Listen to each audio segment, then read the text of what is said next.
Alors bonjour à toutes et à tous, Bezrat Hashem Hashem Hashem Nassem Enatzliach. J'aimerais aborder avec vous un sujet extraordinaire et comme j'ai indiqué dans le titre du cours, c'est une notion que toute la génération doit connaître et non seulement connaître mais vivre, parce que c'est une notion qui est vraiment essentielle dans notre vie au quotidien, dans le souhait que Bezrat Hashem, notre famille, évolue dans le bon sens, que notre couple évolue dans le bon sens. C'est vraiment une notion globale mais qui est tellement fondamentale que je me sentais obligé de l'aborder.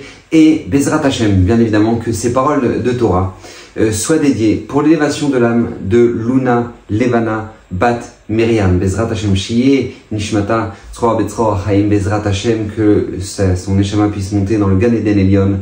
Amen. Ken Yiratson. Et c'est pour elle qu'est dédié ce shiur Bezrat Hashem. Alors écoutez bien. Notion incroyable que j'aimerais tout simplement débuter avec une histoire qui m'a vachement marqué, parce que c'est une histoire qui m'a même plus que marqué, elle a transformé ma vie. C'est une histoire qui s'est passée avec le Rav Kahneman. Rav Kahneman, c'était le Rosh Yeshiva de la Yeshiva de Ponevezh. C'est lui qui va fonder la Yeshiva de Ponevezh ici en Israël, à Bnei Brak.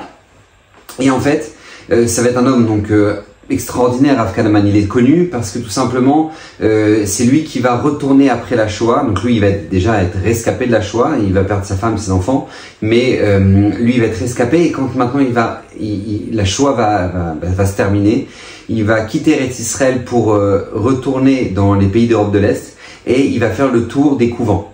D'accord? Et il va arriver là-bas, il va voir les moines, les prêtres, et il va leur dire: excusez-moi, je cherche les enfants juifs, est-ce qu'il y a des enfants cachés? Et donc du coup les prêtres ils savaient pas trop comment réagir, parce qu'ils disaient: attends, est-ce qu'il faut que je dévoile, faut que je dévoile pas? Donc ils disaient: laissez-moi m'en charger. Il arrivait, et puis à ce moment-là il disait Shema Israël, Hashem Elokeinu Hashem Echad. Il récitait le Shema Israël devant tous les enfants. Et là il voyait 2, 3, 4 enfants qui se mettaient à pleurer, qui se rappelaient du Shema Israël qu'ils faisaient avec leurs parents avant de dormir. Et donc du coup en fait il récupérait les enfants juifs qui ont été cachés pendant la Shoah dans les couvents comme ça. D'accord? Et donc il a ouvert un orphelinat à Bnei Brak qui s'appelait l'orphelinat de Ponevezh, et donc du coup bien évidemment pas seulement il était Rosh Yeshiva, donc à la tête de la Yeshiva de Ponevezh, mais à la tête de Yeshiva de cet orphelinat, c'est lui qui va faire en gros développer de manière incroyable, comme on la connaît, la ville de Bnei Brak. Un homme incroyable. Et tous les matins, écoutez bien, cette histoire elle a transformé ma vie. Tous les matins il allait voir ses enfants. Et puis il leur donnait un petit signe d'attention. D'accord? Donc il remettait les peyois du petit Moshe, il remettait les tzitzit dans l'habit du petit David, il remettait la kippa comme il fallait à Yosef, il remettait le col du petit Michael. Bref, d'accord? Donc à chacun il leur donnait un petit signe d'attention. Tous les matins il passait devant tous les enfants comme ça, enfin plutôt tous les enfants passaient devant lui, et puis voilà, il leur donnait un signe d'amour. Et un jour, on lui a posé la question, on lui a dit: Rav, pourquoi vous en profitez pas justement que les enfants sont là, et ils viennent vous voir et ils sont heureux de vous voir, pour leur donner un petit peu de Torah, pour leur transmettre un petit peu voilà, une minute de Torah, un short, faites un short, Rav. Et là Rav Kahneman, qu'est-ce qu'il leur répond? Écoutez bien, une phrase incroyable. Il répond: s'ils m'aiment, ils aimeront ce que j'aime. Je répète, s'ils m'aiment, ils aimeront ce que j'aime. Phrase incroyable du Rav Kahneman. Rav Kahneman ici, pas seulement c'était du génie, d'accord, c'était pas seulement du génie d'avoir pensé à cette réflexion-là, mais c'est du génie dans la pédagogie, c'est du génie dans l'enseignement, et c'est cette phrase-là que j'aimerais analyser avec vous. Parce qu'en fait, il avait compris quelque chose de fondamental, Rav Kahneman. Il avait compris que si on veut transmettre à notre entourage des valeurs qui sont importantes pour nous, on doit être capable avant tout que les personnes qui les écoutent nous aiment. Ça veut dire quoi? Ça veut dire qu'en fait, si je crée un conditionnement qui fera que maintenant ils sont aptes à pouvoir écouter, donc par conséquent, ils suivront ce que je leur dirai de faire. Et ça, c'est génial tout simplement comme idée. Et ça, c'est pas important. C'est la priorité numéro 1 qu'on doit mettre dans nos maisons, dans nos foyers, dans notre entourage, dans notre communauté. C'est la première priorité. Je m'explique. Vous savez, tout le monde connaît cette fameuse notion qui s'appelle le conditionnement, d'accord? Par exemple, celui qui a dévoilé ça de manière incroyable, c'était Pavlov, d'accord? À travers ces fameux chiens de Pavlov. Il s'est rendu compte, en fait, ce scientifique, que quand maintenant il s'approchait de l'endroit où il y avait ces chiens, et ben le fait qu'ils entendent ces pas, et ben ça créait chez eux déjà de la salive, qu'ils savaient qu'ils allaient manger, etc. Donc lui, en fait, il a analysé le sujet, puis il a poussé un petit peu plus, et puis il a fait une clochette avant de leur donner à manger. Et puis en fait, après, il a activé que la clochette, et il s'est rendu compte qu'en activant que la clochette, ils avaient la bave, comme si, voilà, ils vont manger.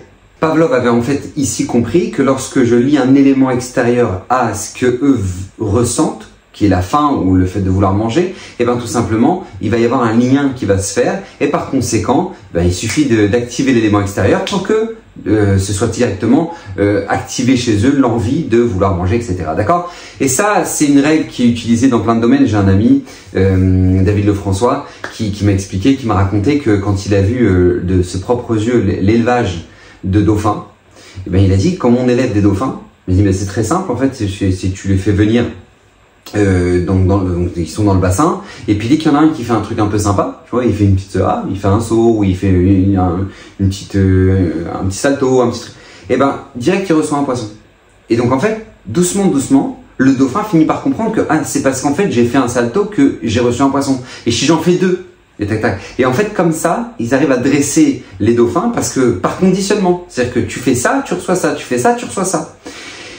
Pourquoi je vous dis ça et je vous sensibilise là-dessus? Parce que, bien évidemment, c'est une notion qui est pas seulement importante, mais qui est vitale dans nos maisons. Parce qu'on sait que si jamais maintenant on souhaite que, Baruch Hashem, nos enfants aiment nos valeurs et suivent nos valeurs, il faut tout simplement créer un conditionnement qui va faire en sorte que, pas juste qu'ils comprennent que c'est important ce qu'on leur transmet, mais qu'ils le ressentent. Et ça, c'est toute la différence. C'est-à-dire qu'on ne veut pas que ça reste dans le domaine de l'intellect, on veut que ce soit dans le ressenti. Et ça, c'est quelque chose qui est tellement fondamental parce que j'ai une amie proche de la famille qui a raconté une fois qu'elle adore faire le repassage. Elle adore faire le repassage, ça la détend, elle trouve que c'est un moment génial. Maintenant, c'est intéressant parce que tu peux te dire, mais pourquoi elle kiffe faire le repassage, quoi? Il y en a pour des femmes pour qui c'est l'enfer de faire le repassage, et elle, maintenant, elle kiffe faire le repassage. Et en fait, elle a raconté que, parce qu'en fait, quand elle était petite, le repassage, c'était le moment qu'elle avait avec sa mère. Donc en fait, c'était le moment qu'elle passait à discuter d'un peu de tout, de rien avec sa maman, et puis c'était un moment de détente, et puis il y avait que elle et moi, comme ça elle raconte. Et donc du coup maintenant en fait, même si elle a perdu sa mère, et jusqu'à aujourd'hui, ça reste un moment de détente. Elle aime repasser parce que ça lui rappelle en fait, même dans son inconscient, d'accord, que c'est les moments agréables qu'elle a passés quand elle était jeune. Pourquoi je dis ça? Parce que c'est ce que la Torah nous attend de nous, ce qu'Hachem attend de nous, c'est du conditionnement de notre environnement. C'est-à-dire qu'en fait, en réalité, Akadosh Baruch Hu ne nous a pas donné juste une Torah, il ne nous a pas donné juste des commandements, mais il a demandé qu'on sache non seulement les transmettre, mais comment les transmettre. Vous savez, je donne un exemple très simple. Il y a une mitzvah qui s'appelle la mitzvah de Oneg Shabbat. D'accord? La Torah nous ordonne, Hachem nous ordonne de devoir kiffer. Incroyable! Kiffer, oui, on a l'obligation de kiffer notre Shabbat. C'est-à-dire que maintenant, à Kedekar, la Gemara, elle dit, écoutez bien, la Gemara nous dit, si une personne est radine dans les dépenses de Shabbat par rapport à tout ce qu'elle aimerait manger, elle aimerait manger des glaces, mais elle dit, bon, c'est un peu cher. La Gemara, elle dit, t'as dit que c'était un peu cher pour le dessert que t'aimerais rajouter à ton Shabbat, je te ferai perdre l'argent que tu aurais dû dépenser là-dedans, parce que tu ne l'as pas dépensé. Ça dit la Gemara dans Shabbat. Et au contraire, Mishem Mosif Imlo, celui qui rajoute dans le kiff de Shabbat, Akadosh Baruch Hu, il le rajoutera dans sa parnassa.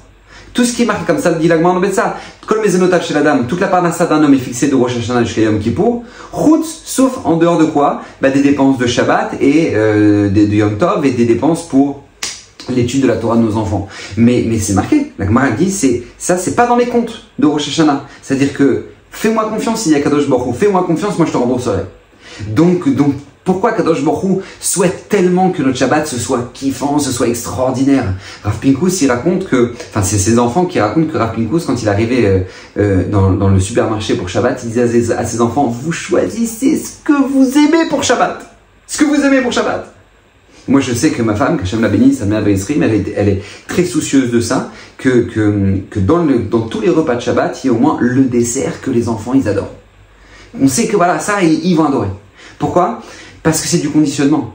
Parce qu'à partir du moment où maintenant, tu as fait en sorte que ton enfant, il ait vécu un Shabbat et qu'il ait ressenti le Shabbat. Mais comment il peut ressentir le Shabbat? On doit utiliser les 5 sens pour ça.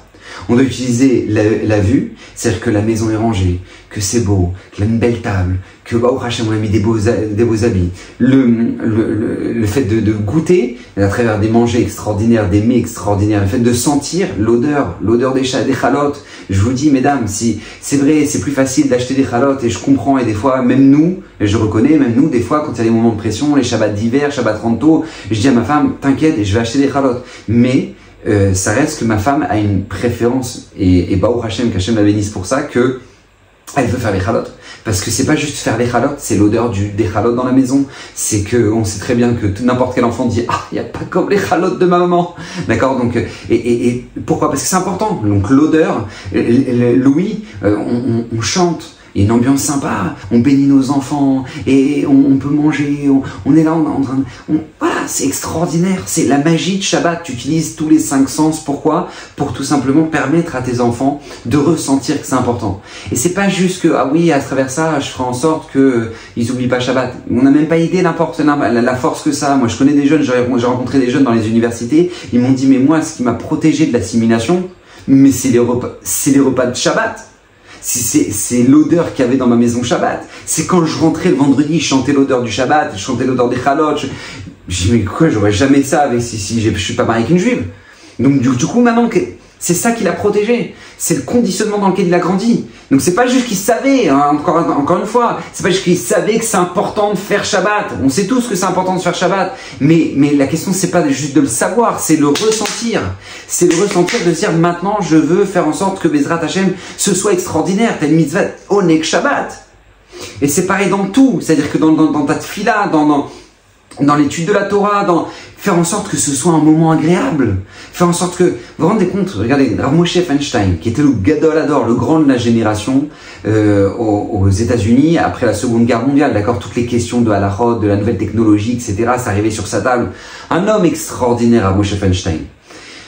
Rav Moshe Feinstein, il partait l'été dans les camps. C'est quoi les camps? C'est les endroits de vacances, des petits villages de vacances pour les juifs. Et il y a des villages de vacances pour les juifs religieux, et donc du coup ils se réunissent tous là-bas avec des bungalows, etc., très sympa. Et Rav Moshe Feinstein, il allait là-bas avec sa famille, et donc qu'est-ce qu'il faisait? Il était sur le banc comme ça dehors, et puis il étudiait la Gemara avec son fils. Un kiff au soleil, t'es là, t'étudies la Gemara avec ton fils. Et puis son fils, Rav Moshe Feinstein, il raconte qu'il y avait une chose très particulière qui l'a marqué, c'est qu'il y avait une attraction dans cette espèce de petit village comme ça, on peut s'appeler ça comme ça, quoi, ce camping. C'était qu'il y avait un tracteur qui passait avec une remorque, et tous les enfants montaient sur la remorque et ils faisaient tout le tour du pâté de maison, etc., du camping, du quartier, bref, je sais pas exactement ce que c'était, mais voilà, d'accord, ils faisaient tout le tour comme ça. Et puis un jour, il était comme ça avec son fils. Alors Moshe Feinstein, il étudie avec lui, et puis il voit le tracteur arriver. Et là, quand il voit le tracteur arriver, il lui dit mon fils, ferme ta Gemara. Ferme ta Gemara. Il dit, mais pourquoi papa, on est en train d'étudier? Il lui dit, parce que je sais que tu as envie d'aller monter sur le tracteur. Parce que c'est normal, tu es un enfant. Et je ne veux pas que tu ressentes, c'est bien ces mots, je ne veux pas que tu ressentes que la Torah t'ait fait perdre quoi que ce soit. Parce que la Torah ne nous fait jamais rien perdre. Donc ferme ta Gemara et monte sur le tracteur. Regardez ce génie. Pourquoi? Parce qu'encore une fois, c'était du conditionnement. Deuxième chose qu'il a témoigné, le fils de Rav Moshe Feinstein, il a dit, j'oublierai jamais, peu importe qui avait comme invité à la table de Shabbat, j'étais à côté de mon père. Mon père, j'étais assis à côté de lui. Et il y avait des gens très importants que j'étais à côté de lui. Et mon père, il me donnait la place à côté de lui. Pourquoi? Parce qu'encore une fois, ces choses-là font en sorte que Baruch Hashem, c'est du conditionnement positif qui fait en sorte que Baruch Hashem, tu donnes l'amour du Shabbat, tu donnes l'amour de la mitzvah, tu donnes... Moi, j'ai un ami proche, il m'a raconté, il m'a confié quelque chose d'incroyable, il m'a dit, moi, j'oublierai jamais, Quand j'étais petit, il habitait Paris, il me dit on allait à la synagogue, je dis à mon père, papa, j'aime bien prier dans la synagogue qui est là-bas, mais c'était une synagogue hyper loin, on avait une demi-heure de marche. Non, il y en avait d'autres, hein. Il dit, mais non, moi je disais à chaque fois, papa, j'aime bien prier dans la synagogue là-bas. Mon père dit, mais pourquoi mon fils, pourquoi? Il dit, parce que j'aime bien là-bas, c'est sympa. Mais en fait, il dit, pourquoi je faisais ça? Il dit, parce que j'avais une demi-heure de marche avec mon père. C'était la demi-heure où j'étais avec mon papa. Je pouvais lui parler de tout, et c'était extraordinaire, c'était magique. Et donc, du coup, voilà, imaginez, maintenant, c'est lui, l'amour qu'il a du Shabbat, l'amour qu'il a de la tefila, parce qu'il s'en rappelle. Il dit, pour lui, c'est un kiff. Partir à Beth Knesset, c'est pas lourd, c'est pas une prise de tête, c'est un kiff. Je suis avec mon père, on passe un moment extraordinaire, c'est sympathique. Et donc, tout ce conditionnement a fait en sorte que, Baruch Hashem, cet enfant, il aime. Et je vous sensibilise là-dessus parce que vous savez, ça peut être à double tranchant. C'est-à-dire que le conditionnement peut être aussi à l'inverse. Le Salomon Novardok, il raconte par exemple une histoire incroyable. Il raconte qu'avant, c'était courant, dans les marchés, dans les foires, il y avait ce qu'on appelle les dresseurs d'ours. Donc c'était des dresseurs qui étaient là, dès qu'ils faisaient de la musique, ils faisaient de la flûte, il y avait l'ours qui se levait, qui se dressait, qui dansait. Et c'était l'attraction de la foire. D'accord? Mais en fait, comment ils les élevaient ces ours? Comment ils élevaient ces ours pour que maintenant ils dansent dès qu'ils entendent de la musique? L'histoire, elle est terrible. C'est qu'en fait, quand ils étaient oursons déjà très jeunes, ils étaient retirés de leur mère. Et en fait, ils leur mettaient des braises sous les pattes. Et quand ils leur mettaient des braises sous les pattes, eh ben, ils faisaient de la flûte.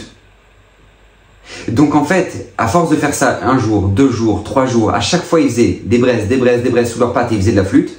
À la fin, ça fait un ours que dès qu'il entend de la flûte, même s'il n'y a plus les braises, eh ben, en fait, il soulève ses pattes. Pas qu'il danse, mais il soulève ses pattes. Pourquoi? Écoutez bien. Parce qu'en fait, scientifiquement, ça a été prouvé que l'ours ressent la même douleur qu'au moment où il y avait les braises.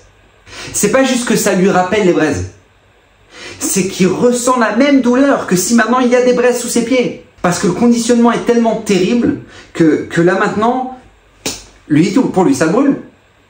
Et pourquoi je vous dis ça? Parce que on voit que ça se passe comme ça aussi. On voit que maintenant, moi je vois des jeunes qui maintenant sont à l'entrée de la synagogue, rentrent même pas dans la synagogue. Pourquoi ils rentrent pas dans la synagogue?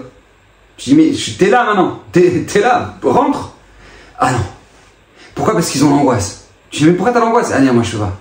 Mais en fait, ils ont tellement vécu de conditionnement où maintenant, quand ils étaient à la synagogue, il y avait leur père à côté d'eux, ils disaient, ouais, tu suis, et là, c'est là, et tu donc tu veux maintenant, ils ont l'angoisse. Donc même si maintenant, il n'y a aucune raison, parce qu'ils savent très bien que Baruch Hashem, on était là pour prier, était là pour parler avec Hashem, ils le savent, la connaissance ils l'ont, mais le ressenti reste. Et le ressenti reste de telle sorte que maintenant ils sont dehors et s'ils te demandent, et même si tu leur demandes, tu leur dis mais pourquoi tu rentres pas? Ils savent même pas t'expliquer. Mais pour eux c'est un endroit d'angoisse. D'angoisse. Pourquoi? Parce qu'ils le voient comme ça. Pas seulement parce qu'ils le voient comme ça, parce qu'ils le ressentent comme ça. Et ça c'est tellement... Moi la dernière fois, récemment j'étais dans une synagogue. Terrible ce que j'ai vu. C'est-à-dire que tu as un père, il va chercher son fils pour faire Imlor. D'accord? Imlor, Hadosh, ok. Donc maintenant il va chercher son fils. Maintenant son fils il voulait pas venir. Il était presque adolescent comme ça, il voulait pas être avec les petits-enfants, etc. Donc lui, pour lui, c'était un petit peu honteux pour lui. Donc voilà, il préférait pas. Donc il a dit, non papa. Son père dit, Imlor. Genre le père, il a commencé à le menacer. Genre le fils, il s'est levé. Mais je me suis dit, mais dans 20 ans, ce garçon-là, vous savez ce que ça peut donner? Je ne souhaite pas, hein, mais vous savez ce que ça peut donner? Ça peut donner quelqu'un qui, dès la Kriyat Torah, s'il y est déjà, s'il y sera, amen, et bien juste après il partira. Il partira dehors, il ira boire une petite bourra avec ses copains, en attendant le moussaf, etc. Mais il sera plus là. Pourquoi? Parce que ce moment-là, il est angoissé.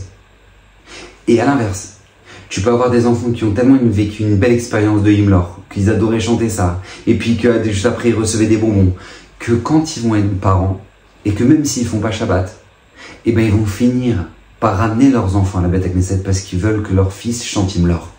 Parce que pour eux c'était quelque chose de magique. Et le fils va retrouver le chemin de la Beth Knesset rien que par conditionnement, du conditionnement que son père a eu. Et ça, pourquoi je vous dis ça? Parce qu'encore une fois, ça double tranchant. Faut en être conscient. C'est-à-dire qu'on peut se retrouver dans des situations où maintenant les gens, ils sont persuadés que leurs enfants vont faire Shabbat, alors qui a dit que ce sera sûr qu'ils feront Shabbat? Qui a dit? C'est-à-dire que quand maintenant, c'est le stress, l'angoisse, les cris, le truc, la préparation du Shabbat, c'est la guerre. Alors les parents disent, ouais, non, mais c'est sûr, mais bon, c'est important, il faut qu'ils comprennent que c'est important. Non mais alors je vais t'expliquer. Il a compris que c'est important, mais il a ressenti que c'est l'angoisse. Et ça, c'est fondamental. Il a compris que c'est important, mais il a ressenti que c'est l'angoisse. Ce qui restera, c'est pas ce qu'il a compris, c'est le ressenti qu'il aurait eu. Et ça, ce principe-là, il est tellement important parce que c'est pas seulement vrai dans l'éducation, c'est pas seulement vrai dans le conditionnement par rapport à notre Torah et à nos mitzvot, par rapport à la tefila, comment les enfants ils ont ressenti, comment ils ont aimé la tefila, est-ce que c'était sympa, c'était enchantant. Ouais, j'ai mon fils, que je me protège, Admer Vesrim, il a eu l'expérience d'un rébé pendant une période de son enfance, quand il était au Cheder, un rébé extraordinaire, qui chantait chaque partie de la tefila. Chaque partie de la tefila. Ils prenaient chaque télim de Psuké des Zimra, ils avaient un chant. Mais vous doutez bien qu'à partir du moment où maintenant tu as grandi, ou maintenant tu as un rébé qui t'a appris que chaque partie des psukim de Psuké des Zimra, c'est un chant, c'est un kiff, tu chantes, t'es là, t'as tous tes copains qui chantent. Mais c'est extraordinaire. C'est extraordinaire. Tu doutes bien que c'est pas le même rapport que si jamais on te dit hey, ça commence à Odou et ça finit à Allélu les Chabéas. Ça n'a rien à voir. Pourquoi? Parce qu'encore une fois, on doit utiliser ça. On doit savoir l'utiliser à bon escient. Pourquoi je dis ça? Parce que c'est la même chose dans le couple en fait. C'est la même chose dans le couple. Un exemple très simple. Il y a une erreur tellement énorme que tellement de couples font. Et ils se rendent même pas compte où est-ce que ça les amène. J'entends des couples qui me disent Rav, je peux plus me le voir. Rav, je peux plus me la voir. Et là, tu te dis, maintenant, je comprends pas comment c'est possible. Tu l'as choisi. C'est pas qu'on te l'a imposé. D'accord? Tu l'as choisi, vous avez construit ensemble, vous avez acheté une maison, vous avez vécu, vous avez des enfants. Ouais, mais non, mais là, je peux plus me le voir. C'est passé, ça allait trop loin, je peux plus la voir. Eh bien, vous savez ce qui se passe? Et c'est terrible, hein? C'est du conditionnement. C'est-à-dire qu'à partir du moment maintenant, je vous donne un exemple très simple, d'accord? Tu rentres chez toi. Tu as madame qui fait la tête, madame qui est fatiguée, madame qui est pas bien. Ou madame a essayé de gérer les enfants comme il fallait, mais quand monsieur rentre, monsieur il fait la tête, monsieur est pas bien, monsieur est stressé. D'accord? Ça va dans les deux sens. Qu'on me dise pas, ah, Gobert, ok. D'accord? Ça va dans les deux sens. Maintenant, à partir du moment maintenant, la relation qu'on a dans la maison, c'est une relation de stress. Une relation de tête, de dépressif. Relation de tension. Relation de travail. Relation de... Mais vous savez ce qui se passe? Il se passe un ressenti qui se crée dans le couple, qui est un ressenti très désagréable. Un ressenti de... En fait, il me met l'angoisse. Elle me stresse. Donc en fait, tu sais que tu as choisi la bonne personne. Tu sais que c'est l'amour de ta vie. Tu sais que c'est la mère de tes enfants. Tu sais que c'est cette personne-là que tu as choisie et que tu ne regrettes pas d'avoir choisi. Mais là maintenant, tu peux plus te la voir.